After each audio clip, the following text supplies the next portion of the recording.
I'm trying to make it fondant from mushrooms. So because I don't have microwave, I just using this one.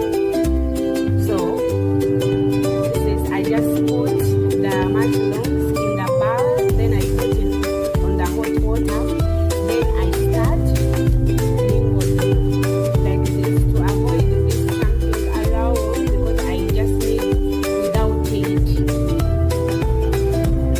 So this is the first step. So come we bake together. We decorate our cake, our beautiful cake. Remember last time we baked a cake, then we put it in fridge last week. So today we are going to design it. So join me as we decorate our cake from mushrooms fondant. Now it's ready because nothing the other ones all bowls. So now it is ready. We're gonna start to put